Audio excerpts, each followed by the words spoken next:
Assalamualaikum warahmatullahi wabarakatuh.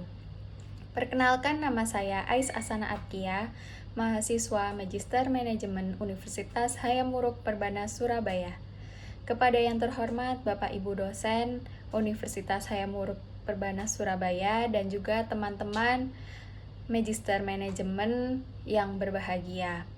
Pada kesempatan kali ini saya akan memaparkan proposal tesis saya yang berjudul Perbedaan Beban Kerja pada saat WFH dan WFO serta pengaruhnya terhadap work-life balance dan kinerja pada PT Pertamina Retail. Pada proposal tesis kali ini saya akan menjelaskan 3 bab, yaitu pendahuluan, tinjauan pustaka, dan metode penelitian. Latar belakang penelitian ini berawal dari pandemi virus COVID-19 yang dideklarasikan pada 11 Maret 2020. Menurut World Matters, sebanyak 4.616 korban yang meninggal dunia akibat virus COVID-19. Virus ini tergolong virus yang ditularkan melalui udara, sehingga penyebarannya pun cepat melalui kontak erat antara pasien yang terinfeksi kepada pasien yang sehat. Sehingga karena terlalu banyaknya yang terjangkit COVID-19 dan cepat menyebar, akhirnya pemerintah membuat suatu kebijakan, yaitu bekerja dari rumah atau biasa kita sebut dengan work from home atau yang disingkat dengan WFH.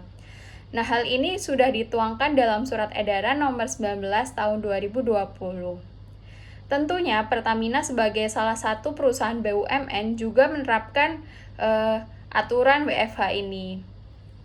Nah, namun beberapa penelitian menyebutkan bahwasannya WFH memiliki kekurangan, yaitu adanya beban kerja yang bertambah karena ketika bekerja dari rumah tentunya tidak sama ketika work from office atau bekerja di kantor. Karena waktu di rumah pasti akan ada tambahan-tambahan seperti pekerjaan rumah, apalagi seorang wanita. Nah, maka dari itu peneliti sangat tertarik untuk meneliti apakah terdapat perbedaan beban kerja pada saat WFH dan WFO. Nah, selain itu, beban kerja juga mempengaruhi work-life balance. Berdasarkan penelitian sebelumnya, work-life balance akan baik apabila beban kerja yang dimiliki oleh karyawan itu tidak terlalu tinggi. Karena dengan adanya work-life balance, tentunya juga akan mempengaruhi keseimbangan antara kehidupan dan pekerjaan. Beban kerja juga berpengaruh terhadap kinerja. Beban kerja apabila tinggi bisa mempengaruhi kinerja untuk menjadi rendah, karena beban kerja yang terlalu tinggi tersebut berpengaruh secara negatif terhadap kinerja. Sedangkan work-life balance juga mempengaruhi kinerja dari karyawan, karena work-life balance di sini kan keseimbangan antara kehidupan dan pekerjaan. Apabila itu terjadi secara baik, maka pekerja pun juga bersemangat dalam bekerja dan keberlangsungan perusahaan pun juga akan berjalan lebih baik. Nah, berdasarkan dari fenomena-fenomena tersebut, peneliti tertarik untuk melakukan analisis perbedaan beban kerja pada saat WFH dan WFO serta pengaruhnya terhadap work-life balance dan kinerja pada PT Pertamina Retail. Rumusan masalah penelitian ini yaitu: yang pertama, apakah terdapat perbedaan beban kerja pada saat WFH dan WFO? Yang kedua, apakah beban kerja berpengaruh terhadap work-life balance? Yang ketiga, apakah beban kerja berpengaruh terhadap kinerja? Yang keempat, apakah work-life balance berpengaruh terhadap kinerja? Dan yang kelima, apakah work-life balance bermediasi pengaruh beban kerja terhadap kinerja? Tujuan penelitian kali ini yaitu yang pertama untuk menganalisis perbedaan beban kerja pada saat WFH dan WFO, yang kedua menganalisis pengaruh beban kerja terhadap work-life balance, yang ketiga untuk menganalisis pengaruh beban kerja terhadap kinerja, yang keempat untuk menganalisis pengaruh work-life balance terhadap kinerja, dan yang kelima untuk menganalisis work-life balance sebagai variabel yang memediasi pengaruh beban kerja terhadap kinerja. Manfaat penelitian pada kali ini dibagi menjadi 3, yaitu yang pertama bagi peneliti untuk meningkatkan pengetahuan dan pengalaman di bidang manajemen sumber daya manusia, khususnya pada beban kerja, work-life balance, serta kinerja. Dan yang kedua, meningkatkan kemampuan untuk mengaplikasikan teori yang didapatkan selama masa studi. Nah, untuk yang kedua, yaitu bagi Universitas Hayam Wuruk Perbana Surabaya, yang pertama dapat menambah pembendaharaan literatur di perpustakaan Universitas Hayam Wuruk Perbana Surabaya sebagai sumber inspirasi bagi yang perlu melakukan penelitian lanjut terkait masalah kebijakan dan penanganan beban kerja, work-life balance, serta kinerja, dan juga untuk menambah ilmu pengetahuan bagi para pembacanya.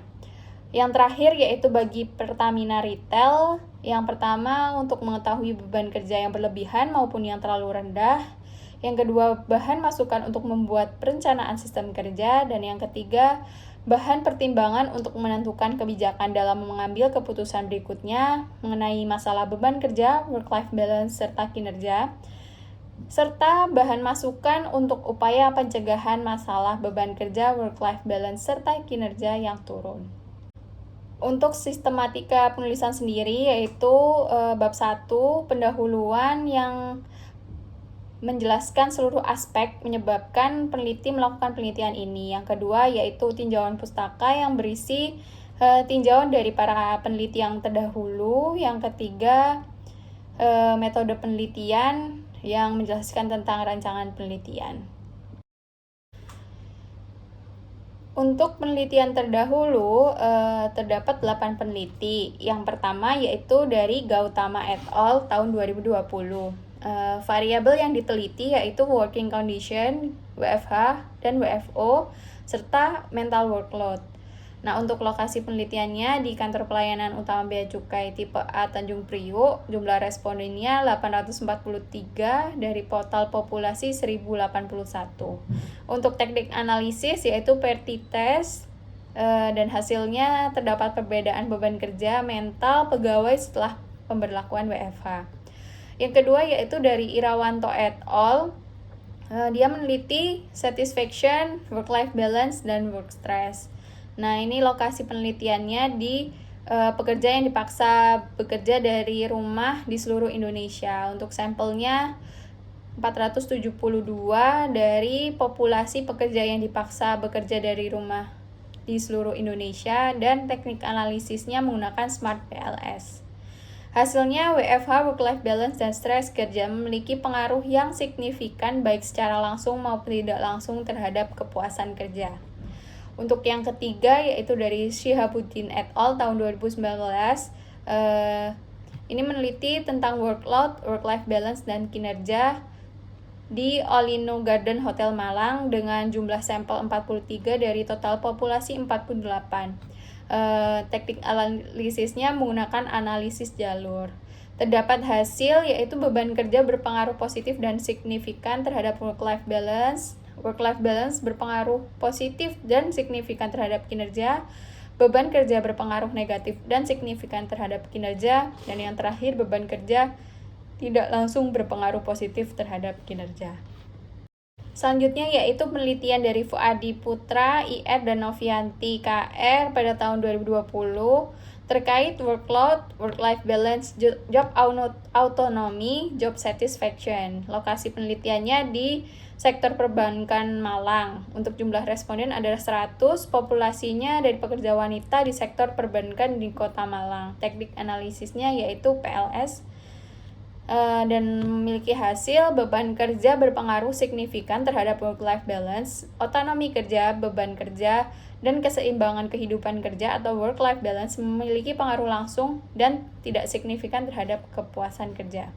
Selanjutnya yaitu dari Fauzi dan Akbar tahun 2020 terkait kompetensi, disiplin kerja, beban kerja, dan kinerja. pada Polda Kalsel dengan jumlah sampel 90 dari total populasi yang ada di Badan Reserse Kriminal Umum. Teknik analisisnya menggunakan regresi berganda, memiliki hasil yang pertama, kompetensi berpengaruh secara signifikan terhadap kinerja penyidik pada Badan Reserse Kriminal Umum. Yang kedua, disiplin kerja berpengaruh signifikan terhadap kinerja penyidik di bidang reserse kriminal umum. Yang ketiga, beban kerja memiliki pengaruh yang signifikan terhadap kinerja penyidik di Badan Reserse Kriminal Umum. Dan yang keempat, kompetensi, disiplin kerja, dan beban kerja mempengaruhi kinerja penyidik di Departemen Investigasi Kriminal Badan Reserse Kriminal Umum. Selanjutnya yaitu ada penelitian dari Alia et al. Tahun 2021 terkait kompetensi, beban kerja, motivasi, dan kinerja yang dilakukan di BUMN dengan total sampel 55 dari seluruh populasi pegawai BUMN. Teknik analisis menggunakan analisis jalur dan mendapatkan hasil kompetensi dan motivasi mempengaruhi kinerja pegawai di Badan Publik Milik Negara atau BUMN. Beban kerja berpengaruh negatif terhadap kinerja karyawan di BUMN. Kompetensi berpengaruh positif terhadap motivasi. Beban kerja karyawan berpengaruh negatif terhadap motivasi kerja karyawan. Kompetensi melalui motivasi kerja berpengaruh positif terhadap kinerja karyawan. Beban kerja melalui motivasi kerja berpengaruh negatif terhadap kinerja pegawai di BUMN. Selanjutnya yaitu dari Batenet tahun 2019 terkait work-life balance, kebahagiaan, employee engagement, job satisfaction, effective organizational commitment, dan kinerja yang dilakukan di Medpharma dengan total sampel sebanyak 289 dengan total populasi yaitu karyawan Medpharma. Teknik analisis yang dilakukan yaitu regresi berganda mendapatkan hasil bahwasannya work-life balance dan kebahagiaan berpengaruh positif dan signifikan terhadap kinerja karyawan. Dan yang terakhir dari Badrianto dan Ehsan tahun 2021 terkait work-life balance, komitmen organisasi, dan kinerja pada PT Yaob Cikarang dengan total sampel 50 orang dari populasi karyawan PT Yaob Cikarang. Teknik analisis yang digunakan yaitu uji R-square bootstrap, koefisien jalur, yang memiliki hasil penelitian bahwasannya work-life balance berpengaruh positif dan signifikan terhadap kinerja karyawan. Work-life balance berpengaruh positif dan signifikan terhadap keterlibatan organisasi. Keterlibatan organisasi berpengaruh positif signifikan terhadap kinerja pegawai. Keterlibatan organisasi dapat memediasi dampak keseimbangan kehidupan kerja atau work-life balance dan kinerja karyawan. Selanjutnya yaitu landasan teori. Yang pertama, beban kerja. Beban kerja merupakan beban yang dimiliki pegawai dalam melakukan pekerjaan yang menjadi tanggung jawabnya dan bagaimana karyawan tersebut dapat mengelola tugas untuk memenuhi tuntutan dari sistem operasi dalam pekerjaan. Nah, untuk work-life balance adalah keseimbangan kehidupan di dalam pekerjaan dan kehidupan pribadi. Jadi mereka merasa puas dalam hal waktu dan keterlibatan psikologi dengan peran mereka di kehidupan kerja maupun kehidupan pribadi. Nah, untuk kinerja, yaitu hasil kualitas dan kuantitas yang dicapai pegawai dalam melaksanakan tugas sesuai dengan tanggung jawabnya yang diberikan. Selanjutnya yaitu hubungan antar variabel. Yang pertama, hubungan beban kerja dengan work-life balance. Ternyata beban kerja memiliki hubungan yang negatif antara work-life balance. Karena semakin tinggi beban kerja yang didapatkan, maka semakin rendah work-life balance yang dimiliki. Begitu pula sebaliknya, apabila semakin rendah beban kerja yang didapat, maka semakin tinggi work-life balance yang dirasakan. Sedangkan hubungan beban kerja dengan kinerja dijelaskan bahwasannya beban kerja berpengaruh secara negatif terhadap kinerja. Apabila beban kerja yang terlalu berlebihan bisa membuat kinerja akan menjadi negatif. Nah, karena semakin tinggi beban kerja pasti akan semakin stres dan menyebabkan hasil yang kurang dalam kinerja. Sedangkan apabila beban kerja itu tidak terlalu tinggi, maka kinerja bisa meningkat secara optimal. Nah, untuk hubungan work-life balance dengan kinerja, bahwasannya terdapat hubungan positif dan signifikan terhadap kinerja. Tuntutan pekerjaan menciptakan seseorang bisa menyeimbangkan antara aktivitas yang berkaitan dengan pekerjaan yang berada di luar pekerjaan. Jadi apabila tercapainya keseimbangan antara tuntutan keluarga dan kehidupan kerja dari karyawan, maka mereka bisa berjalan seimbang sehingga bisa mempengaruhi kinerja mereka semakin baik. Untuk kerangka penelitian kali ini yaitu beban kerja dipengaruhi oleh WFH dan WFO sehingga kita menguji apakah adanya perbedaan pada saat terjadinya WFH. Nah, kemudian kita kaitkan apakah beban kerja berpengaruh signifikan terhadap work-life balance dan beban kerja berpengaruh signifikan terhadap kinerja, serta work-life balance berpengaruh signifikan terhadap kinerja, dan yang terakhir yaitu work-life balance memediasi hubungan beban kerja terhadap kinerja. Jadi, berdasarkan rumusan masalah, tujuan penelitian, dan hubungan antar variabel, maka hipotesis penelitian pada kali ini yaitu yang pertama, ada perbedaan beban kerja pada saat WFH dibandingkan WFO. Yang kedua, beban kerja berpengaruh signifikan terhadap work-life balance. Beban kerja berpengaruh signifikan terhadap kinerja. Yang keempat, work-life balance berpengaruh signifikan terhadap kinerja. Dan yang kelima, work-life balance memediasi hubungan beban kerja terhadap kinerja. Rancangan penelitian pada kali ini yaitu merupakan penelitian kuantitatif dengan sumber data yang digunakan yaitu data primer dan juga didukung dengan data sekunder. Nah, penelitian ini merupakan penelitian deskriptif. Teknik pengumpulan data yang diterapkan pada penelitian ini yaitu dengan kuesioner. Untuk batasan penelitian, karena keterbatasan peneliti, maka responden yang dipilih yaitu pegawai organik dari PT Pertamina Retail. Untuk identifikasi variabel, yang pertama variabel independen terdapat dua, yaitu beban kerja WFH, beban kerja saat WFO. Untuk variabel moderasi yaitu work-life balance, dan variabel dependen yaitu kinerja. Definisi operasionalnya, beban kerja menggunakan NASA TLX yaitu ada mental demand, physical demand, temporal demand, on performance, frustration level, dan effort.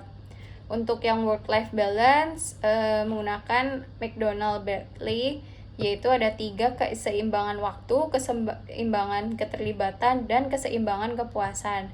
Sedangkan kinerja yang menurut T.R. Mitchell itu ada 5, yaitu kuantitas pekerjaan, ketepatan waktu, inisiatif, kemampuan, dan komunikasi. Untuk populasi pada penelitian ini yaitu seluruh pegawai organik PT Pertamina Retail yang berjumlah 360 orang dan sampelnya menggunakan tabel Kretsch-Morgan dan didapatkan hasil sampel sebanyak 186 orang. Untuk kuesioner pada penelitian ini terdapat beberapa variabel yaitu jenis kelamin, usia, pendidikan, lama bekerja, dan kemudian untuk beban kerja menggunakan NASA TLX dari Prastika et al.